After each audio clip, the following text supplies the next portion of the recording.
उतनी करो। शंकर की आराधना करने से नवरात्र में शक्ति का बल बढ़ता।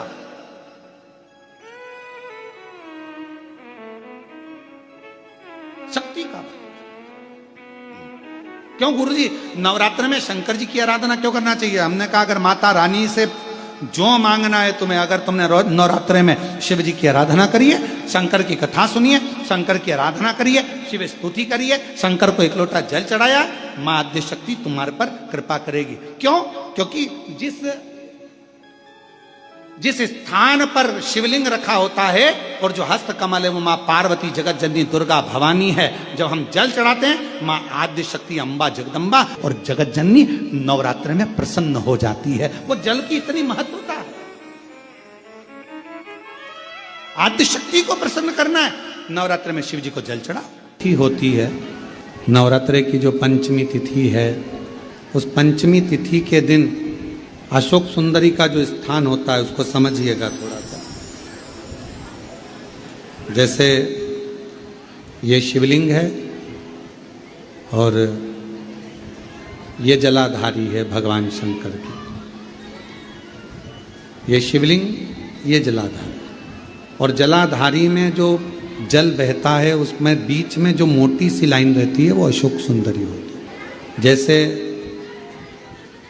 कई बेटे हैं, बेटियां हैं, कोई व्यक्ति व्यापार चालू कर रहा है, कोई व्यक्ति अपना नया भवन निर्माण कर रहा है, नए भवन में जा रहा है, या कुछ अच्छी दुकान खोलना चाह रहा है, कोई अपने लक्ष्य पर पहुंचना चाहता है और पहुंच नहीं पा रहा। तो जो शारदीय नवरात्रे आते हैं, इस शारदीय नवरात्रे में जो मां आद्य शक्ति की पूजन की जो पंचमी तिथि होती है, इस पंचमी तिथि पर अशोक सुंदरी वाली जगह पर, जो अशोक सुंदरी का स्थान है, वहां पर लाल पुष्प एक समर्पित करें। जो जलाधारी है मां पार्वती जगत जननी जगदम्बा अम्बा भवानी मैया दुर्गा का हस्त कमल, इस पर 7 जगह पर कहीं पर भी लाल चंदन की बिंदी 7 स्थान पर कहीं पर भी रख दी, और 1 लोटा जल शिव जी को पंचमी के दिन, नवरात्रि की शारदीय नवरात्रि की पंचमी के दिन कामना करते हुए उत्तर की ओर मुख कर कर, अर्थात यहाँ बैठते हुए शिव जी पर जल चढ़ाना प्रारंभ करें और अपने मन की कामना कहकर बाबा के पास में जो लाल पुष्प समर्पित करा है उस पुष्प को अशोक सुंदरी वाली जगह से वापिस लेकर आ जाए। जिस लक्ष्य को आप पाना चाहते हो, अच्छी पढ़ाई कर रहे हो, खूब अध्ययन कर रहे हो, खूब मेहनत कर रहे हो, खूब पढ़ो, कोई दुकान खोल रहे हो, व्यापार चालू कर रहे हो, कोई नया कार्य चालू कर रहे हो, उस पुष्प को अपने स्पर्श कर कर या उस पुष्प का दर्शन कर कर आप एक बार जाकर देखो, आपको उस मंजिल तक मां आद्य शक्ति दुर्गा भवानी शिव पहुंचा कर शंकर। और एक निवेदन करूं आप लोगों से कि बन सके दुर्गा सप्तशती का पाठ अगर करते हो या दुर्गा सप्तशती को आप पढ़ते हो तो हिंदी का उसमें नीचे लेख आते रहते हैं, बहुत सारे वर्णन आते हैं, उसका भी पढ़ेंगे तो उसमें बहुत सारी बातें आपको बहुत अच्छी अच्छी, देवी भागवत में, दुर्गा सप्तशती में, इनमें बहुत सुंदर सुंदर कल्याण का, यदि गीता प्रेस गोरखपुर से जो कल्याण निकलती है उस कल्याण का यदि देवी अंक अगर आप पढ़ेंगे माता दुर्गा भवानी पर, बड़ा सुंदर, उसमें भी बहुत सी चीजें हैं, मां आद्य शक्ति की आराधना की, साधना की, पूजन की पद्धति बहुत सुंदर, उसका ध्यान करें। शिव से कुछ अगर भगवान शंकर की हम आराधना कर रहे हैं, भगवान शंकर से अगर हम कुछ पाना चाह रहे हैं तो भगवान शिव की सबसे पहले उससे साधना करो, शिव को पहले अपना बनाओ।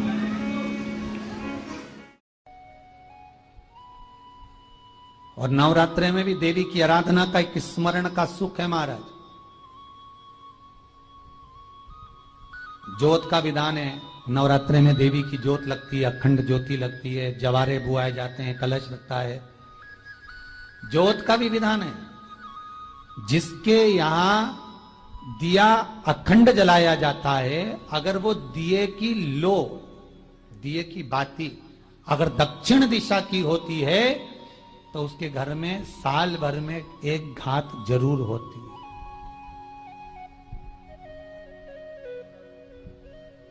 जो दिया अखंड जलता है उसकी बाती का मुख दक्षिण का नहीं होना चाहिए। अगर आपने देवी भागवत का स्मरण करा हो, देवी भागवत को अगर सुना हो, तो देवी भागवत में स्पष्ट किया गया कि पूर्व की ओर मुख करा हुआ दिया, अर्थात पूर्व की ओर ज्योत जो जलाई जाती है वो संपदा की वृद्धि करती है। पश्चिम की ओर मुख कर कर जो ज्योत लगाई जाती है महाराज, वो वैभव को देती है।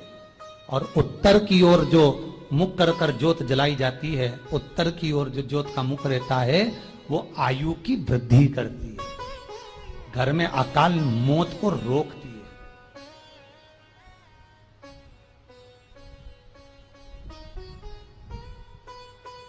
रात्रि का जो भाव तत्व है उसको भी अच्छे से समझ लेना। दक्षिण की ओर ज्योत ना लगाएं। अगर आपको लगाना है पूरब की लगाएं, पश्चिम की लगाएं या उत्तर की लगाएं। और जितने दिन महारानी जगदम्बा जगतधात्री दुर्गा भवानी, अब की बार माताजी घोड़े पर आई है। हर बार देवी बदल बदल के आती है, इस बार जो नवरात्रे आए वो घोड़े के आए। तो घोड़े पर जो देवी जी आती है वो समृद्धि को देने वाली आती है, लक्ष्मी की वृद्धि करने वाली आती है। जैसी घोड़े की रफ्तार होती है उस रफ्तार से लक्ष्मी घर में आती है। तो ये मत सोचना कि कोरोना महामारी ने हमको नीचे गिरा दिया या कोरोना महामारी ने रोक दिया, कमाई के स्रोत रोक दिए, धन रोक दिया। चिंता मत करना। मेरी मां जगत जननी दुर्गा भवानी अब की बार घोड़े पर आई है। साल भर में इतना धन दे देगी कि आपने पीछे के 4 साल में नहीं कमाया होगा, इतनी मेरी मां भंडार भर देगी। ये घोड़े पर आई है, कोई साधारण नहीं हो सकता। देवी भागवत में स्पष्ट किया गया, जब जगदम्बा मगर पर आती है उसका भाव अलग है, और जगदम्बा जब हाथी पर आती है उसका भाव अलग है, और जगदम्बा जब घोड़े पर आती है तो जगत को समृद्धिवान बना देती है, वैभव में कमी नहीं आती। अभी भले दुनिया के लोग अभी रोते हैं कि पैसा नहीं आ रहा, कोरोना महामारी ने सब तोड़ दिया, रोक दिया, पर चिंता ना करना। मेरी मां अगर घोड़े पर आई है तो उसका सुख आपको जरूर मिलेगा। एक जरा सी मिट्टी की दुकान भी अगर आप खोल कर बैठेंगे तो चांदी और सोना के बराबर कमाएंगे, इतना धन देगी वो मां। साधारण नहीं है मेरी माता। तात्विक सुख का आनंद देने वाली, लाभ तत्व प्रदान करने। और नवरात्र में भी अगर आपकी कोई कामना है, आपकी अगर इच्छा है, आपका मन है, तो जगत जननी की आराधना करो। पति और पत्नी में अगर क्लेश है तो जगदम्बा के मंदिर में मक्खन चढ़ाओ, प्रेम बढ़ जाएगा। आपको लगता है कि पति कोई अन्य स्त्री से लगा हुआ है या परिवार टूट रहा है, तलाक तक पहुंच गया है, तो माता के मंदिर में आप ध्वजा लगवाइए, उस ध्वजा पर मक्खन लगाकर लगवाइए, आपको लाभ मिलेगा। महाराज, यदि आपको लगता है कि बच्चे बहुत ज्यादा अपशब्द बोल रहे हैं, मुंह चला रहे हैं और प्रेम नहीं रख रहे, तो माता के मंदिर में लाल पुष्प, लाल चंदन और लाल चूड़ी मां को समर्पित करिए, प्रेम बढ़ेगा। बच्चा कभी आप जी से कम नहीं बोलेगा, प्रेम की भाषा निकलेगी मुंह से। मां जगत जननी की आराधना, जगदम्बा की उपासना। नवरात्रे में 9 दिन में से कोई एक दिन ऐसा ले लो जिस दिन कन्याओं का भोजन कराओ, साथ में उनको लाल चुनरी ओढ़ाओ या कोई लाल वस्त्र, लाल पूजन की सामग्री उनको दो, सुख मिलेगा, आनंद आएगा। नाम से 31 फूल समर्पित करना है, 31 पुष्प। और कुंदकेश्वर के नाम से 31 पुष्प समर्पित कर कर बेलपत्री के पेड़ के नीचे की जड़ थोड़ा सा भाग निकालकर ऊपर से छीलकर अंदर का भाग शंकर कुंदकेश्वर को चढ़ाना है। उस जड़ को लाकर उसको पीसना है और पीसकर सुबह के समय पर 3 बार उसका कुंदकेश्वर का नाम लेकर सेवन करना है। जिसको साइटिका और जिसको रीढ़ की हड्डी, स्लिप डिस्क, जिसको प्रॉब्लम होती है उसको बाबा कुंदकेश्वर एक ऐसे महादेव हैं, क्योंकि भगवान शंकर के चरण पर पार्वती के द्वारा फेंका गया कुंद का प्रहार हुआ और उससे बाबा को चोट लगी, जिससे बाबा का नाम कुंदकेश्वर पड़ा। कच्चे सूत से लपेटकर 11 बार उसका भाग, जब उसको लपेट लोगे इस तरह से इकट्ठा करके, आगे का जो भाग है 11 बार कच्चा सूत लपेटने के बाद जो भाग पीछे का आगे का कोई भी हो उसको शहद में डुबाकर शिव जी को समर्पित कर दो। किस जगह पर रखना है? अशोक सुंदरी वाली जगह। अशोक सुंदरी की जगह जानते हो आप लोग, पहले भी आपको बताया है, आज फिर आपको वर्णन कर दें। जैसे ये गोल जलाधारी है, ये शिवलिंग रखा है,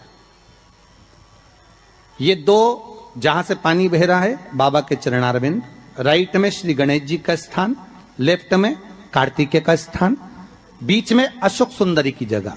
शंकर भगवान की 6 लड़कियां हैं।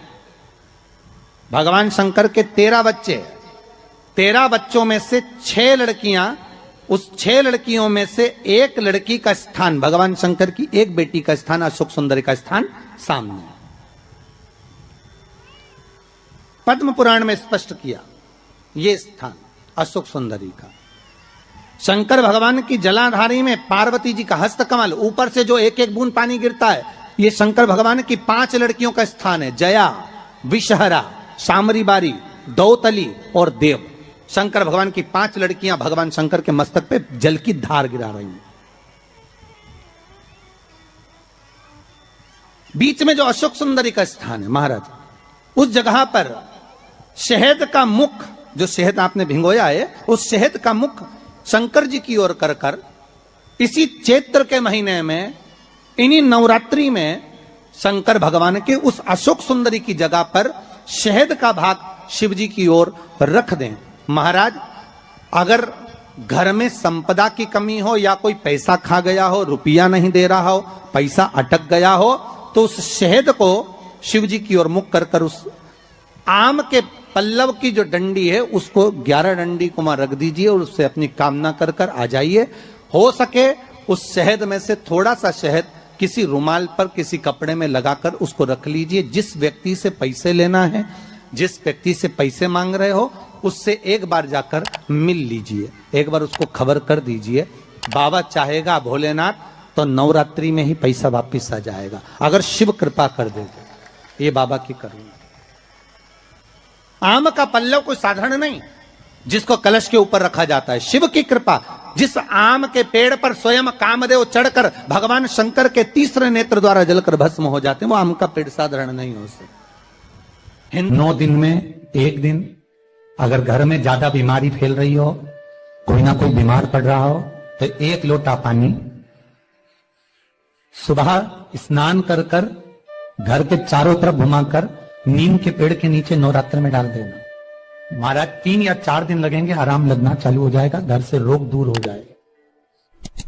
शिव महापुराण की कथा कहती है, देवी भागवत कहती है कि माता का 9 दिवस तक स्थान नीम के पेड़ के नीचे रहता है। इसलिए आज भी दक्षिण दिशा में देवी की मूर्ति नहीं बिठाते, नीम के पेड़ को साड़ी पहनाते हैं, नीम के पेड़ का ही मांग भरकर मंगलसूत्र पहनाकर नीम के पेड़ का ही श्रृंगार होता है और नीम के पेड़ की ही पूजन होती है। दक्षिण दिशा में माता की मूर्ति विराजमान नहीं करते नवरात्र में नीम के वृक्ष की पूजन करते, क्योंकि देवी भागवत में स्पष्ट कहा गया, नवरात्रि तक मां जगत जननी जगदम्बा 64 योगिनियों के साथ में नीम में विराजमान हो जाती। 64 योगिनी। घर के अंदर बैठकर आप 27 मनके की माला जप रहे हो, घर के अंदर बैठकर 30 मनके की माला जप रहे हो, घर के अंदर बैठकर 108 मनके की माला जप रहे हो।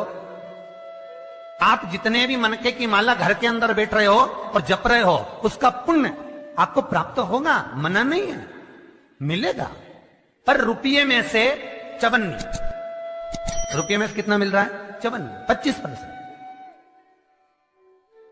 वही माला आप किसी मंदिर में, देवालय में, तीर्थ में जप रहे हो, उसका पुण्य मिलेगा केवल आधा, 50%, मात्र 50। महाराज, वही माला आप यदि पीपल, आंवला, समी, बेलपत्र, इन वृक्ष के नीचे अगर आप एक माला को लेकर बैठे हो और बिना आसन के, समी के वृक्ष के नीचे आप कोई मंत्र जप रहे हो, कोई बेलपत्री के पेड़ के नीचे मंत्र जप रहे हो, कोई आंवले के पेड़ के नीचे मंत्र जप रहे हो, किसी पीपल के वृक्ष के नीचे मंत्र जप रहे हो, तो वहां आसन लगाने की जरूरत नहीं होती। बिना आसन के अगर आपने एक माला का, एक मन का भी अगर जपा है, शिव महापुराण कहती है, विष्णु पुराण कहती है कि 100% पुण्य आपके खाते में उस मंत्र का फल प्रदान कर देता है। उस मंत्र का,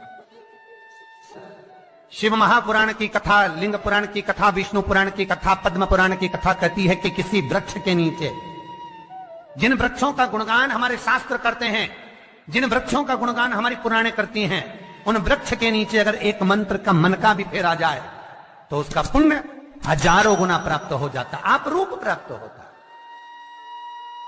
अपने आप।